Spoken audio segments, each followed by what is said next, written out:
Welcome back to yet another edition of the Johnny Torch Live program. Program number 257 today.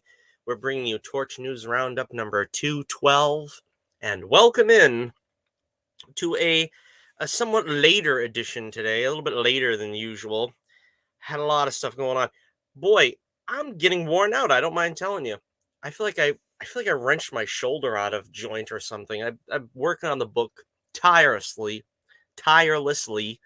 day and night and day. And well, let's see. Let's get some images up here just so you can see how hard I work. All right, first up, we'll take a look at The Family Jewels: The Adventures of Bullets, Bourbon, Private Eye. That is the book that starts off the arc that we're on now, the 3-issue arc. And you can check out my website. The link is in the description below, and you can find out how you can purchase said tome. And like I said, a lot of work I'm putting into this. We're almost done with the third and final chapter in the arc. If you've seen last week's show, you'll know that we revealed the title and the cover. Let's see. The second issue in the arc is Temptation Eyes. That is the one you can get right now. You won't have to wait a moment longer. And that one is the second part of the story. Bullets is beckoned to the dark side by the beautiful Veronica Sinclair. And it sets up the climactic clash between he and his arch nemesis Carrot Top, who will battle to the end atop a old abandoned building. But make sure you check out these issues. They are available right now. Check out the link in the description below. You can find them there on my website, or you can check them out on Indie Planet. I've been doing a sale, I think roughly since last year. It's been over a year now, where I take a buck or two off the price. I think I'm going to just lower the prices in general on Indie Planet. So one way or the other, that's coming. But check out the Temptation Eyes, link in the description below. I have to say, I think I should no longer drink any Dr. Pepper before I start. I feel like I'm more thirsty now drinking Dr. Pepper than I am if I usually drink the normal H2O that I usually drink. But that is the beverage of choice. And you can hear me chewing on a piece of ice right now. Boy, this is great radio. If you're watching this show and you haven't subscribed yet, what are you waiting for? I have no idea. We're doing a drive here. I seriously want to get to 300 subs by the end of the year. That would just make my Christmas dandy. So if you haven't subscribed yet, and heaven knows why you wouldn't, for the stellar broadcast excellence that you partake in every single week here, what are you waiting for? Get us up to that 300 subscribe count. And again, you can be part of it all. You can be part of the gang. You can be one of the cool kids. All right, this of course was the cover of the Family Jewels Act 3. I don't know if I'm going to tweak it a little more. This, I might tweak it a little bit more before I actually go to print. But the issue is going to be called In the Final Hours. We've got the title in black, and I don't know. I might change up the red in the Family Jewels. That looks a little difficult to read, maybe. It was my mother's idea, actually, to change up the colors for the title, for the logo, so to speak, because the blue was kind of difficult to read because that's his trademark color, is the blue. And I said, well, if I'm ever going to change the color of the lettering, now's the time to do it, because this is being promoted as the death of Bullets Bourbon, and so of course you have the black lettering on the title to sort of give that idea that he's we're sort of saying rest in peace. How do you say that again in Latin? Resquiet in. I was this close from putting those words. The Latin rest in peace. Restus de Pocius, something, I don't know. But anyway, this whole arc has been a lot of fun for me. I've had a lot of fun with this because this was a little something different. This was a way of me attempting to stretch a little bit beyond what we'd been doing. Now, for instance, in the first book, first issue, it's a lot of setup. I wanted everybody to get their feet wet, get acclimated to the world. You learn who Bullets Bourbon is. You learn about his enemies. You learn sort of the surrounding situations. And then when we get to the second issue, um we introduce Pencil Neck, who is our sort of secondary villain. Carrot Top is the first villain he's introduced in the first book. The third book is the team up, and we had some fun there with some, it was sort of he's recruited as a secret agent, Bullets Bourbon, but I wanted really much to take him back to the noir setting in this one. It's very dark and a lot more, dare I say, gritty. It's a little more violent, let's put it that way. It's a little more sexy, I guess, because Veronica is sort of cast in a femme fatale role here, and it's a little different. And it was a little different than what we'd been doing up till now. So I was very pleased with that. I had a lot of things that I wanted to put into this storyline. We have, sort of like the religious tone to it as well. This is a story of Bullets facing his end and kind of the ramifications of that. And again, I basically just got through inking. I'm gonna tweak the inks up till probably the very end. So I can't really say I'm finished inking, but for the most part, the inking is done. And I have to admit, I did a lot more work on the inking and the altogether production during these three issues than I probably done on any of the others, because the others needed, a remastering, a little more work to get it up to speed after they were published. So I did them as uh, trades, as remastered trades. That's not really going to be needed for these three issues, because these three issues are already peak up to the level of quality that I wanted and the way I wanted them pretty much from the beginning. I can actually do now. I finally can get these issues up to the level of quality that I want.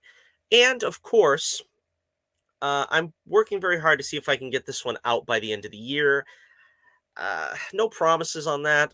Possibly in January, but we're going to try to get the Bullets Bourbon Family Jewels arc completed by January at the very latest. So make sure you head on over to the Bullets Bourbon website. You'll find the link in the description below. You can check out all of our stellar and fantastic issues. We're working on issue 9 now, so we're almost to that big 10 mark. Next year marks the 10th anniversary of Bullets Bourbon being published. He's been around for 30 years, but he's only been published for 10 starting next year. So we're going to have 10 issues out, and I'm going to be very pleased to see that we've come so far in all this time. And of course, does Bullets Bourbon survive this climactic encounter with Carrot Top? You'll have to read the issue to find out. Do we actually have a Bullets Bourbon 10 coming up? We'll have to see. All right, so check that out. You can also check out my Twitter page and the link in the description below. Find out what you're missing in the Adventures of Bullets Bourbon Private Eye. A down on his luck Private Eye takes on the most colorful collection of villains imaginable in each and every action-packed issue, as Bullets does battle with the forces of evil for the sake of Stark City. And that's all for my pitch for today. Thank you for giving me that 10 minutes to promote my book. We are going to take a look at some of the news items here of the day. First off, though, I got to say, is this opposite day? I'm not sure, because I'm looking at these football games right now in front of me. I got the Packers and the Seahawks are on. But how does the Buccaneers lose to the Redskins? I'm gonna call them the Redskins. I don't care if you like it or not. I don't know how that happens. I really don't. And we've got the Panthers beating the Cardinals. I don't know. How is this happening? Anybody have any ideas? Let me know in the comments if you have any. Oh boy, I really took it on the chin today in fantasy too. I don't know what's going on, but at least the Patriots won. The Patriots beat Cleveland which of course is always welcome. All right, so let's see here. What do we have for news items for today? I wanted to make sure I got a broadcast in because, as I say every year, once the holiday season kicks in, it's kind of difficult for me to do a show every week. It gets to be a little too crowded, but I know for sure we're going to do a show. Well, next Saturday, I've got tickets for Ghostbusters Afterlife, so there probably won't be a show next Saturday. We usually try to schedule these on Saturday, but I imagine next Sunday I'll probably have the video of my review of Ghostbusters Afterlife. If you're interested in that, that is for sure coming up. But for today, we're taking on the Disney Plus, Disney Plus Day, where we have some sort of very brief trailers talking about some of the things that are coming out next year and beyond. Not a whole lot, and it doesn't even say it here, not a whole lot out about Loki 2, season 2 of Loki, but they did mention that is going to be part of the upcoming business. Let's see. Let's talk about some of these things here we've got here. First off, let's see. Uh, there's so much copy here. I'm trying to find where to start. All right. Let's see. Echo. What is Echo about? Echo is a series starring Eloqua Cox as Maya Lopez, who will be introduced in Hawkeye. And I think this series has already been announced. I don't think that's anything particularly new. Ironheart, a series starring Dominique Thorne as Riri Williams, genius inventor who creates the most advanced suit of armor since Iron Man. Yeah. I think she's going to be introduced in Wakanda Forever, if I remember correctly. Agatha, House of Harkness, a series starring Catherine Hahn as her character from WandaVision. Jack Schaefer returns as executive producer and head writer. This is my biggest question. Do we really need this show? Do we need an Agatha Harkness show? I'm not sure. I mean, I suppose they weren't going to give us a WandaVision season 2 because most of Wanda's story is going to play out, I think, in Doctor Strange 2, which we're going to talk about later on tonight. But I don't really know. I mean, this is going to be, I imagine, a prequel. So it's going to have to do with the young Agatha and her coven. That doesn't sound like anything that couldn't have been handled in the flashback we got in WandaVision. But I could be wrong. Maybe it'll be an interesting show. Who knows? Guardians of the Galaxy Holiday Special, written and directed by James Gunn. Again, that was already they already hyped that up before, so we know that's coming. What If Season 2, the second season of fan favorite animated series What If, enlisting the Guardians of the Galaxy of the multiverse to stop the Infinity Ultron. The Watcher returns in season 2 of What If to meet new heroes and explore new strange worlds in the MCU's ever-expanding multiverse. Directed by executive producer Brian Andrews, with executive producer AC Bradley serving as head writer. I have to admit, I've never seen any of the episodes of What If. I loved the comic back in the day, like in the 80s. What If was a really great comic. But I don't know, it just doesn't particularly seem all that interesting. Basically, what If was in the 80s, when it was good, was you take one sort of milestone storyline and you tweak it and send it in another direction. Sometimes it's a complete opposite direction. Sometimes it's just a little skewed from what happened. But one way or the other, it was usually pretty interesting. But again, here it seems like it's like, I don't know. Maybe I should check it out to see. Spider-Man Freshman Year, an animated series that follows Peter Parker on his way to becoming Spider-Man in the MCU, with a journey unlike we've ever seen and a style that celebrates the character's early comic book roots. Executive producer Jeff Trammell serves as head writer. So yeah, this to me, and I said this on Twitter, this to me seems like, you know how when the Star Wars sequel trilogy came out, and they really had no backstory for anything that was going on. They just were kind of like, here's the First Order, deal with it. And they had to write all these novels and stories to sort of get everybody up to speed with what was going on. That's essentially what this is. This is sort of, well, we didn't have Peter Parker mention Uncle Ben. We didn't show the origin. We didn't really get into how he came up with the costume and the web shooters. So let's just do an animated series and say, hey, watch this. This will tell you everything you need to know once you start watching Civil War and all this and all that.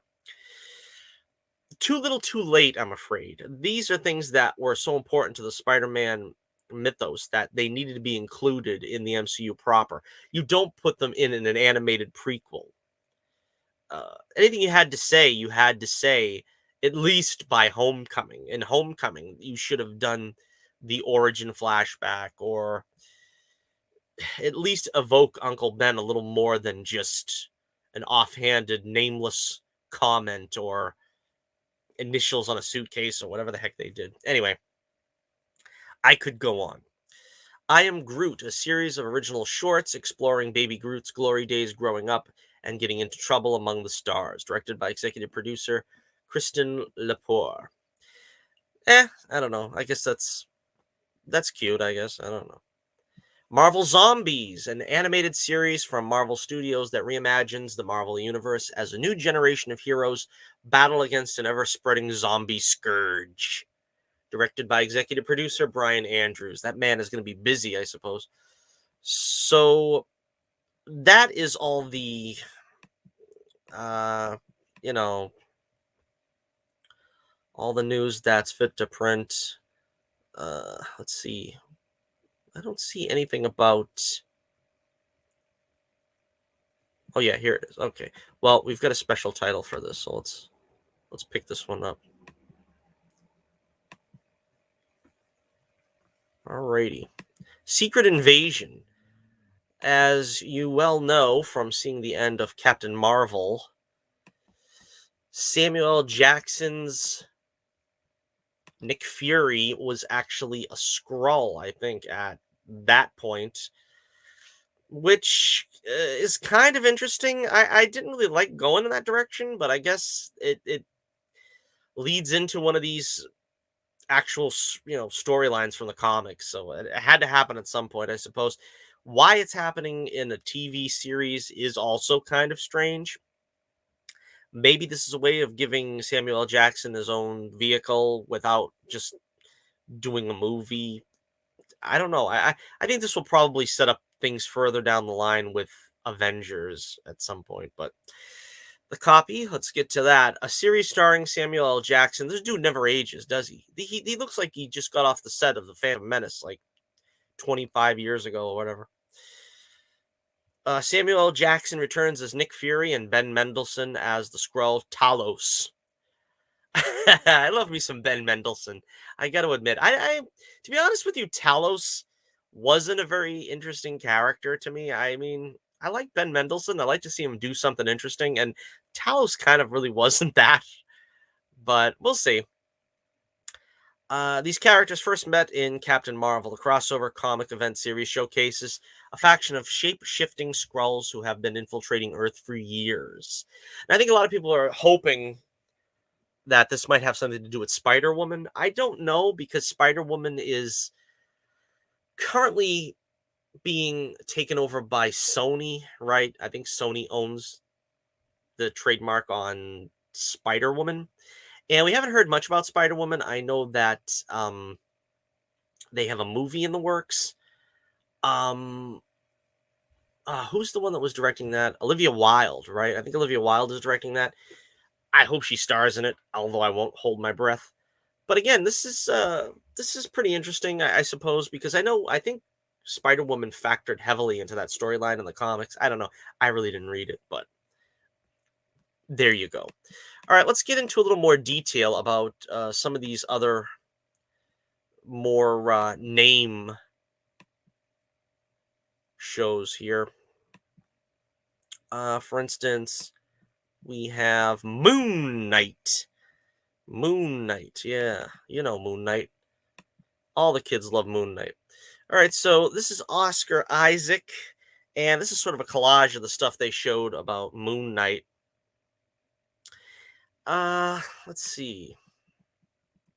Moon Knight is a new globe-trotting action-adventure series featuring a complex vigilante who suffers from dissociative identity disorder. See, back in the day when I was a kid, he was just considered like schizo. This is exactly what he is, I guess, dissociative identity disorder. In other words, he kind of thinks he's like three different people or something. Again, I've said this before when we cover Moon Knight topics, but I really don't know a whole lot about Moon Knight other than he was like that in the comics when I was a kid in the 80s, when I read maybe two or three Moon Knight comics as a kid. He was a guy that was very complex, very complicated, very difficult to get a handle on.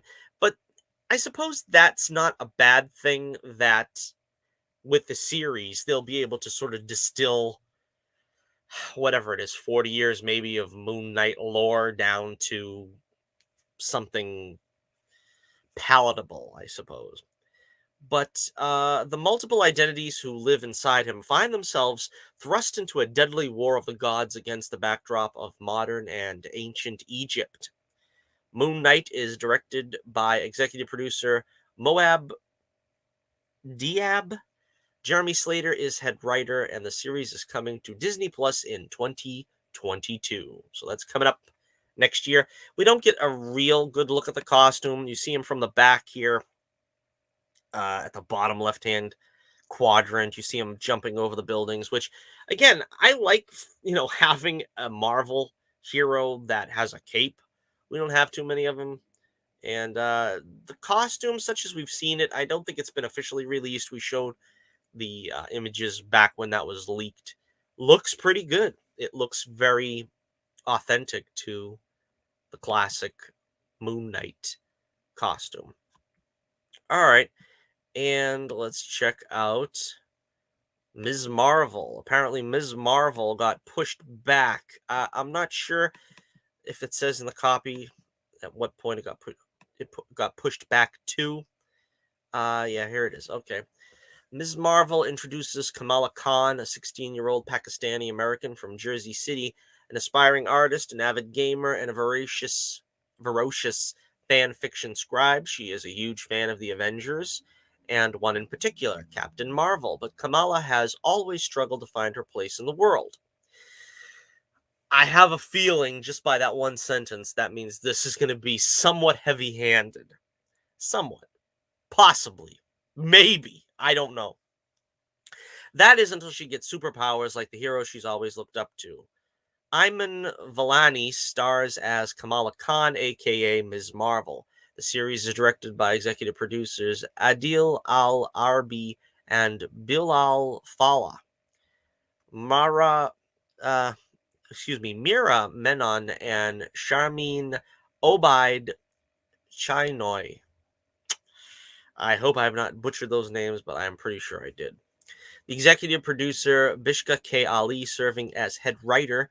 Ms. Marvel premieres on Disney Plus in summer of 2022. So that got pushed back a little bit. I think that was supposed to come out this year. I think there was also some talk. I don't know exactly what the storyline is with this, but they are going to change her power set somewhat.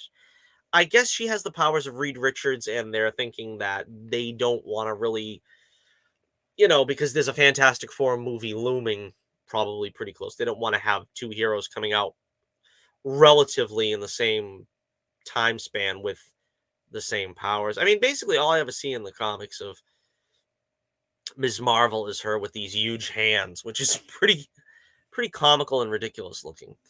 Um, the costume here, I mean, this to me, this is just one of like two or three images that were able for me to get here for the show, but I don't know. This kind of looks to me like Shazam. I think they're going to try to ape Shazam with this, where she's going to try to learn how to use her powers, and they're basically just 16-year-olds, her and her friend here or whatever. It's probably just going to be one of those type things.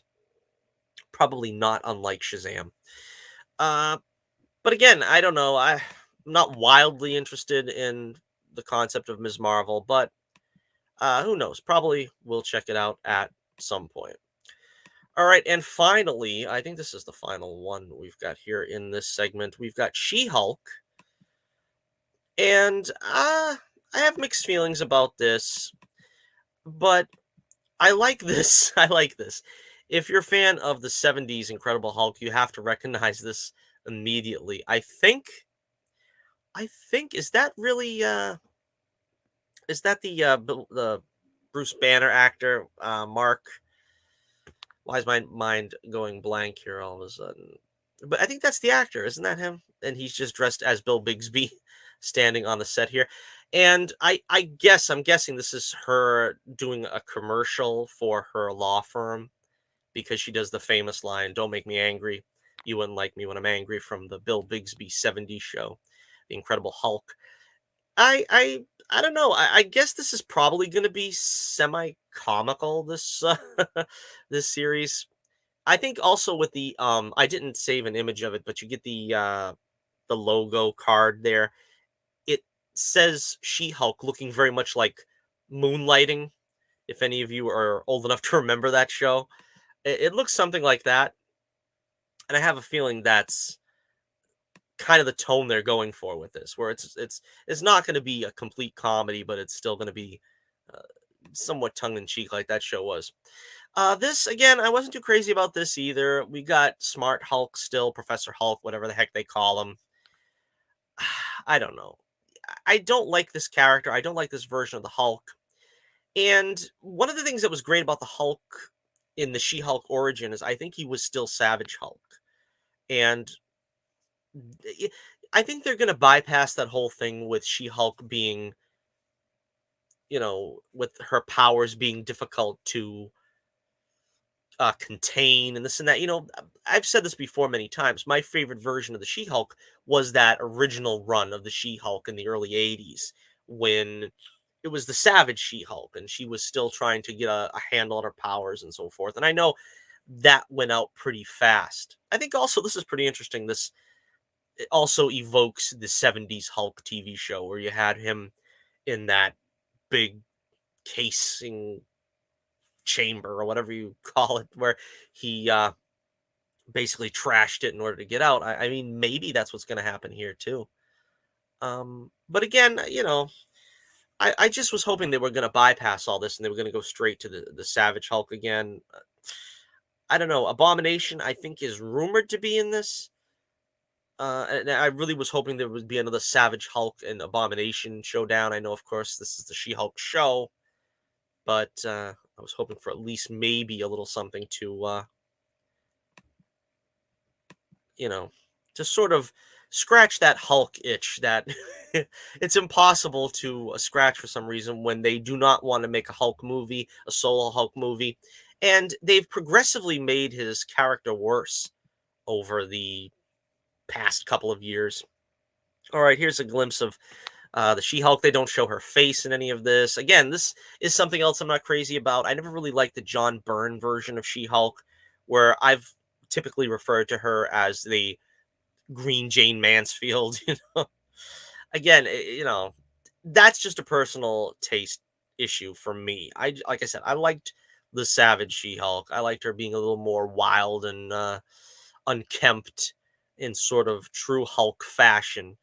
But again, it became sort of more comical, and that's when I kind of stopped following her exploits. One more shot here we got of her was her back uh, leaping down or something, and she stands up, and yeah, that looks like one of those costumes that she's worn during the course of her, I don't know, Avengers uh, role, and in the Avengers, she wore something like that. Yeah. So again, I'm looking forward to this one. I am cautiously optimistic, as they say. This is probably not going to be exactly what I want, but I'm going to tune in. I'm going to check it out. It's probably second to Hawkeye. I think this is the one I was looking forward to the most because I'm a diehard Hulk fan. I've always been. The Bill Bixby show was what introduced me basically as an infant to the world of comics, and I've got a real soft spot for the Incredible Hulk and anything that has to do with the Hulk. But again, this is stretching further beyond what I personally like in the character and his family, so to speak. All right, so we'll move on from that, and uh, let's take a look at the Obi-Wan Kenobi series. Oh, wait a minute. Yeah, we got the X-Men to talk about too. That's right. Okay, I'm trying to look up my notes here. All right, we'll talk about this. This is actually the most exciting thing to come out of Disney Plus Day to me. Actually, was this?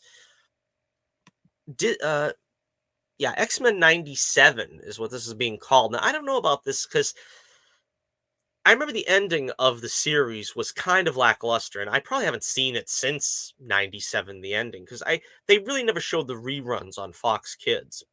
They would always show just the first couple of seasons, and then when it was the last season, you would see, I think, the Captain America Wolverine team up.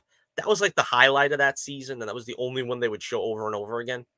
I almost never see the season finale, series finale, and so I don't know if they're going to forget or sort of ignore what happened to end the series, but they're apparently going to pick up where they left off. Let me read the copy here. The Wrap has confirmed that X-Men, the animated series, is officially getting a revival on Disney Plus, with a tentative return date for the beloved TV show scheduled for sometime in 2023. I got to admit, before I carry on here, though, this was what got me into X-Men. I think a lot of people probably will say that. X-Men, to me, when I was a kid in the 80s, it was too dense for me. It was a little too much for me. But this show came out around the time when I was a teenager, like in the early 90s, and it came out at the right time because I was ready for it at that point. Because reading the comics when I was a kid, they were just a little too much. I mean, stuff like the Phoenix Saga and this and that. I probably couldn't process that as a 6-year old or whatever, but it came at the right time in the early '90s when the show came out, and I was like really blown away with just the mature style of storytelling that they could do on an animated series, and I became an X-Men fan from this show. Let's see. Titled X-Men '97, we're going to pick up where the original Fox series left off, with some returning cast members and quite a few new additions. It was probably inevitable that not everyone would be back. Some of them had passed on, of course. Among those returning are Cal Dodd as Wolverine. We need to have him. Morph! Morph, buddy, where are you? Leonor Zahn as Rogue. Oh, of course, yeah, you need Rogue, that voice. George Buza as Beast, of course. Adrian Howe, excuse me, as Nightcrawler. Chris, Christopher Britton as Mr. Sinister. Catherine Disher as Jean Grey. Oh, she's another famous voice that I'll always hear every time I read the comics. Chris Potter as Gambit. Allison Searly Smith as Storm. And Allison Court as Jubilee. I think I've read somewhere else, though, where it says Allison Court will not be playing Jubilee because it's one of those things where nowadays you can't have an Asian character being voiced by a non-Asian actor. So apparently she's going to be involved with the show, but she's not going to be playing Jubilee. I don't go for that kind of woke stuff. I think they should just let her play it. But of course, she doesn't want that kind of heat brought down on her, and I suppose I don't blame her. New voices will include Jennifer Hale. They're not saying who they're playing these characters, by the way, but Jennifer Hale, of course, I remember her from Black Cat. She's the consummate voice actress of Black Cat. Anawa Bauchi. Here's where I butcher a bunch of names. Ray Chase, Matthew Watterson, J.P. Carlack, Holly Cho, Jeff Bennett, and A.J. Locasco. And assuming they'll be delivering their takes on familiar characters, perhaps even a few new additions who weren't part of the show the first time around.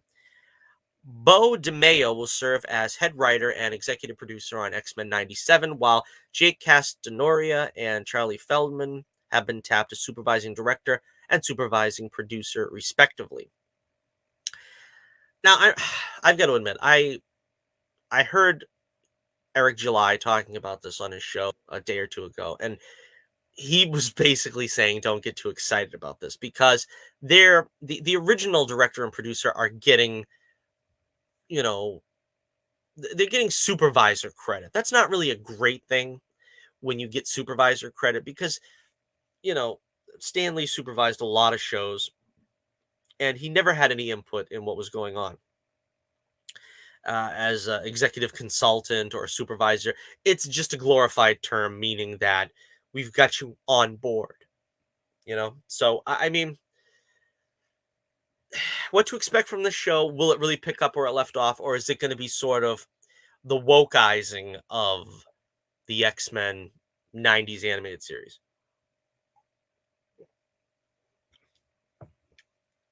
I'm hoping for the former and preparing myself for the latter, unfortunately. But this is what I've well, let me finish reading the copy. Don't fret, though, as X-Men, the animated series, writers Eric and Julia Leeward and director Larry Houston will all return to the beloved property in consultant roles. That's what I was trying to say. X-Men, the animated series, ran from 1992 to 1997 and went a long way in helping to bring the characters to the big screen. It's remained popular ever since, so this is exciting news. See, the thing is this is what they should do. There's no reason to stop when you have an animated series. I mean, everybody knows The Simpsons have been on for like 30 years. And I don't really necessarily think that you need to keep a show going for 30 years, but if you can have the same writers involved, have the same actors involved, because you don't age out of a role in animation, why not bring back the X-Men series every couple of years? Let it run for 2 or 3 years, and then you've got enough stories to draw on, not to mention that, you could just come up with new stories. The same should be done with Batman the animated series, Superman the animated series. I'm not really as big a fan of Justice League the animated series, but even that, you could pick up any of these shows and just carry on, just continue on with these series where you left off. I mean, you don't even have to factor in a time lapse. They apparently are not factoring in a time lapse. They're picking it up exactly in 97, which again, I mean, I know X-Men sort of is like current day, but I mean, like the movies are like in the not too distant future. I don't really think you need to put a time frame, around the X-Men. Like this has to be taking place in the 90s, so there's no internet, and it's in its infancy anyway. I don't think that's necessarily an issue that needs to be, you know, put into the show. I mean, you could just sort of have it be perpetually in the present. But since they're picking it up in 97, it's going to be interesting anyway to see if they can carry this off. I mean, again, cautiously optimistic. This is what I would like to say about this. Okay, so again, now we'll go to the Obi-Wan. Unfortunately, I don't have any copy about this. I just have the images, so I'll just give you my opinion of what's going on here. But yeah, apparently the Obi-Wan series will be out sometime next year, and of course, this is what got mouths agape. A scene of Obi-Wan and Vader fighting a lightsaber battle. Now, this could be, you know, a lot of people are saying this is Mustafar. I don't think this is Mustafar. This looks like it's just in it's like in the remains of some kind of, you know, base or factory or something. I don't necessarily think this is Mustafar. But, as I said, there's the constant battle back and forth between, well, does this ruin continuity? Because, I'm sort of a continuity stickler. You know what I mean? I don't want them to just throw stuff at the wall and say, well, it doesn't matter what was said. X-Men, we were just talking about, the movies are like the worst examples of continuity ever. I met Eric when I was 17. Well, no, he was actually 24, but, stuff like that. In this case, I don't necessarily think this is a bad thing, really. I know when Lucas created A New Hope and he has Vader say, we meet again at last. When I left you, I was but the learner. Now I am the master. People were thinking, well, yeah, that's like 20 years. That's the 20 years between Revenge of the Sith and New Hope. But I don't think that's necessarily a sticking point, because as I said on Twitter, you have Revenge of the Sith. You have Anakin telling Dooku, my powers have doubled since the last time we met. Well, if you watch the Clone Wars, they met every other week, you know? Every other episode, Anakin was fighting Dooku, and then he still can say, my powers have doubled since the last time we met. Well, I guess if his powers doubled within a month or something, you know what I mean? Because that's sort of the same thing we got here. All right, so they meet again after a long time. That's all it means, Obi-Wan and Vader. And for him saying that, I was but the learner, I'm sure there are things that Vader learned about the Force during that time. And he probably feels still. I mean, unfortunately, this is like 10 years. If this was like maybe 5 years after they met in Revenge of the Sith, you could get away with that line a little bit more.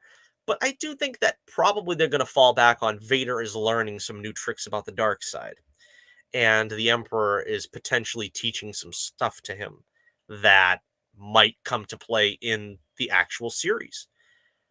That's the way I would probably handle it if you want to do this kind of thing. But again, I don't really think it's a problem. Like I also said, there are some things that you do not because they make sense, but because they're fun.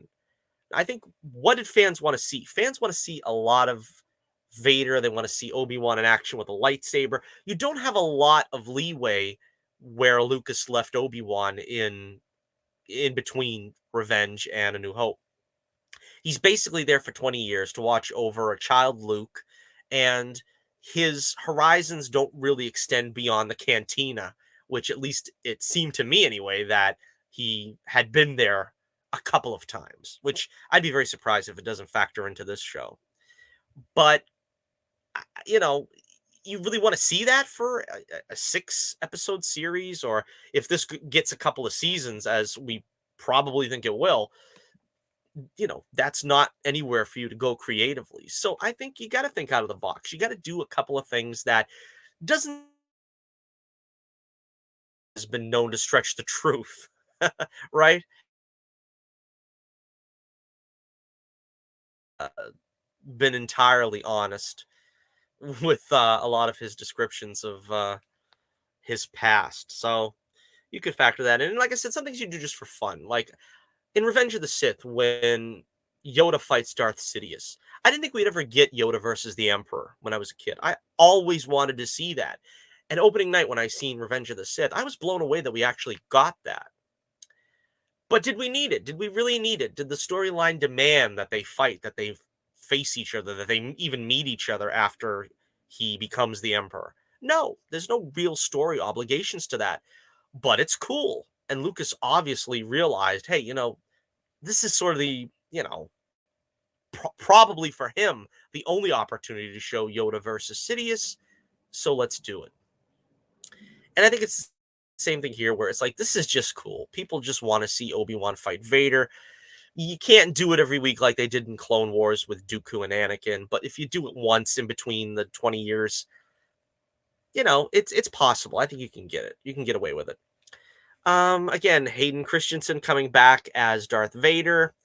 Apparently, he's going to be wearing the costume. I'm afraid that they're going to have him take the mask off constantly. That's my biggest concern. They had a little, I guess it's a sizzle reel or whatever, of them practicing him and Ewan McGregor. Ewan McGregor still looks great, of course. He, just looks like he can step right back into that role anytime he wants. And this is the thing that I'm most excited for. I mean, The Mandalorian, okay, all right. Book of Boba Fett, yeah, all right, I'll watch it. This I'm actually excited for. This has got my complete enthusiasm. Now, again, do you trust Disney Star Wars to do something right with Star Wars?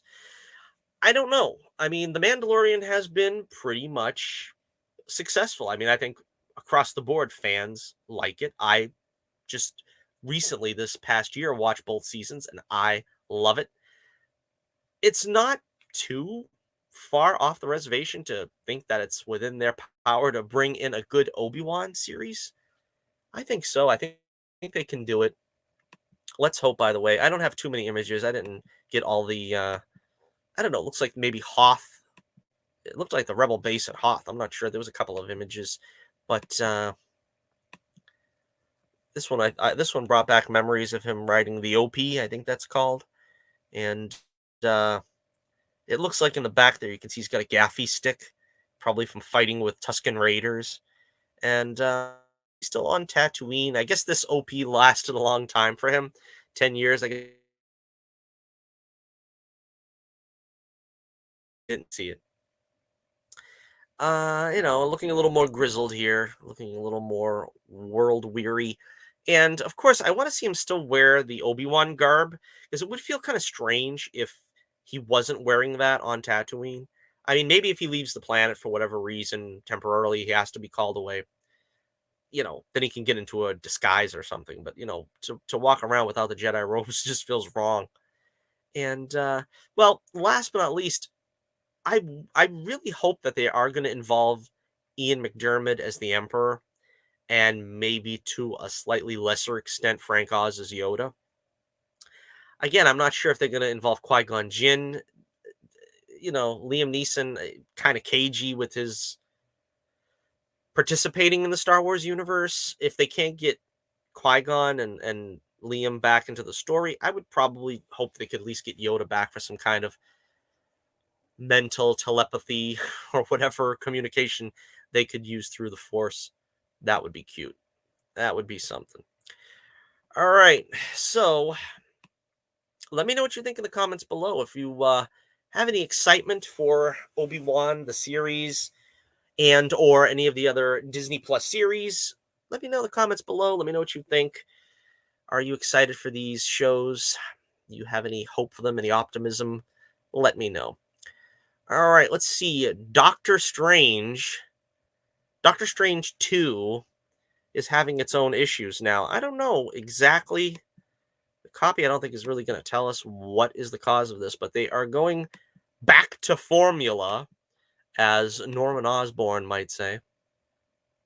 They're at least going back to reshoot a few scenes.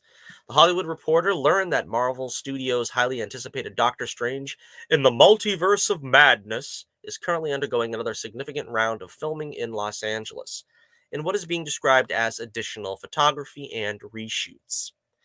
Why is it being labeled significant? It's been confirmed that leading man Benedict Cumberbatch and a few select cast members will be involved with at least 6 weeks of shooting, possibly more, and will be working 6 days a week until the end of the calendar year.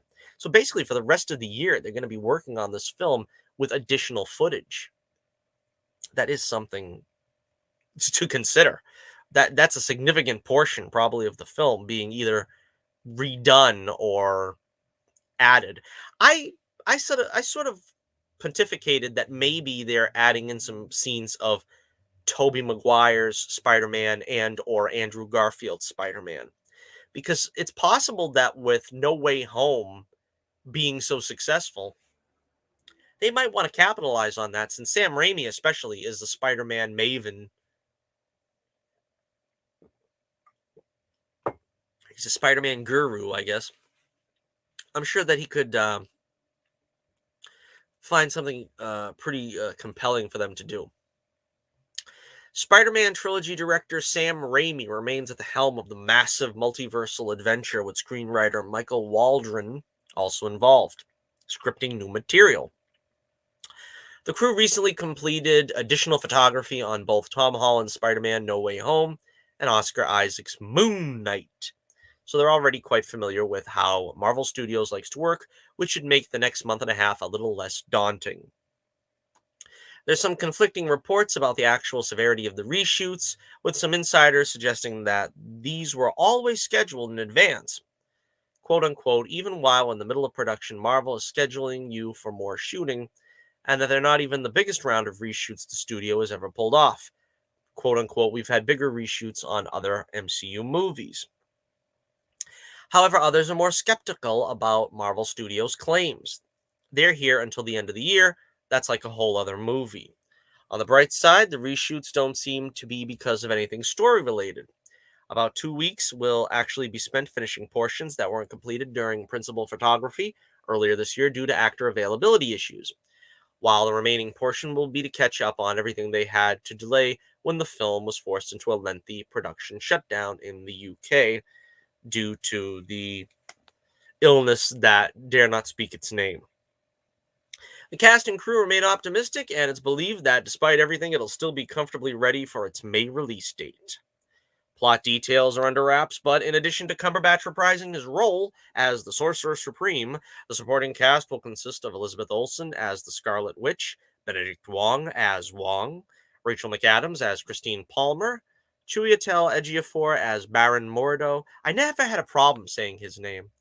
It rolls off the tongue. This one I don't know. And Xochitl Gomez as America Chavez. I still don't know what she's doing in this movie. Doctor Strange and the Multiverse of Madness is set to hit theaters on May 6th, 2022. So, let us know what you think about that one. What does this portend? What do you think these reshoots are about? What is going to happen in the Multiverse of Madness? Are they going to add more multiversal characters? That's what I'm wondering. That's what I'm hoping. Anyway, that they'll have some more Spidey appearances, but we'll see.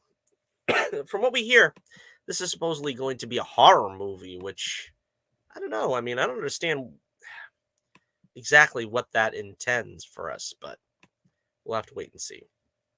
All right, and finally, our final story of the day. Black Panther Wakanda Forever recently faced a setback when Letitia Wright, aka Shuri, had to leave the production after suffering an injury on set. Filming continued in her absence, but it ultimately stopped as the crew had shot everything they could without the actress. Again, you got to remember, she is stepping into Chadwick Boseman's shoes in this film, which is, of course, because of his sad passing. So it's going to be all on her now to carry this film. It appears the movie could face another issue in the future due to Wright's reported jab status. The CDC recently instated a rule for all non-US air travelers to be jabbed against COVIDs in order to enter the United States. When she got injured, Letitia Wright, who's not an American citizen, returned to London to recover. According to The Hollywood Reporter, the actress is unjabbed, which could prevent her from returning to the US. Wakanda Forever is filming in Atlanta, and Wright being unable to fly back to the US could theoretically present a challenge for the sequel. Given that production is currently on hiatus, it's unclear how likely this outcome may be, or whether or not it could lead to a longer production delay and eventually release date move.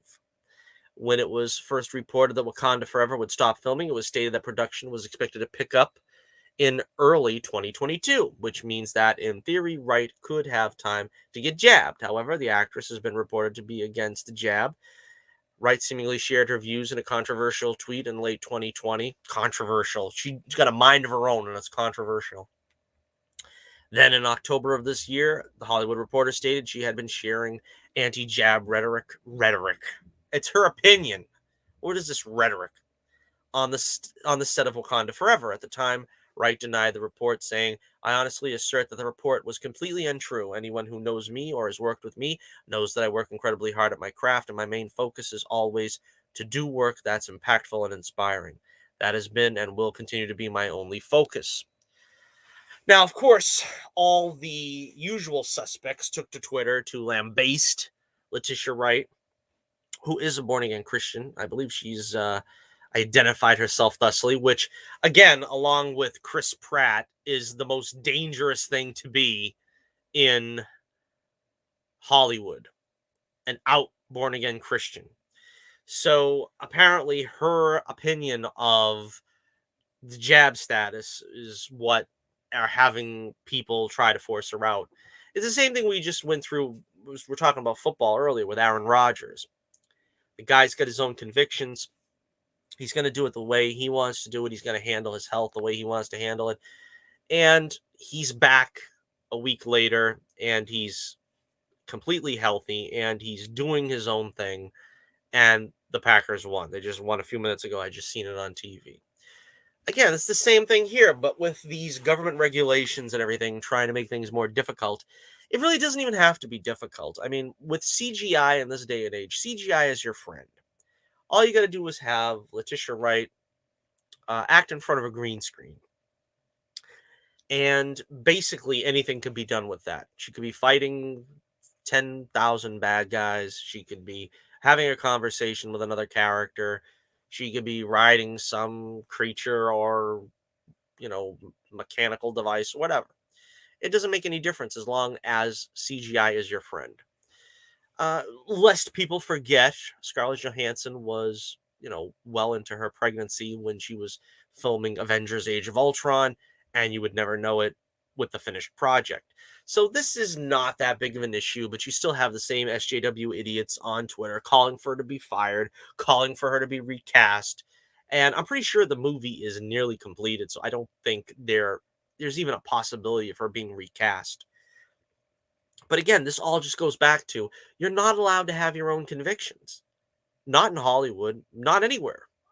If you feel that this is not right for you to get the, you know, medical procedure, you're not allowed that luxury. Is this America anymore? But no, you'll be canceled if you're going to make that claim and if you're going to say that out in public.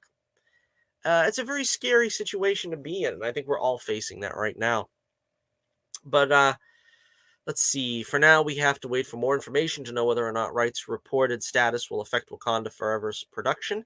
The Black Panther sequel is scheduled to arrive in theaters November 11th, 2022. So they got plenty of time to deal with this, really. But again, what do you think about this? This is very unfair that Letitia Wright is being criticized for this.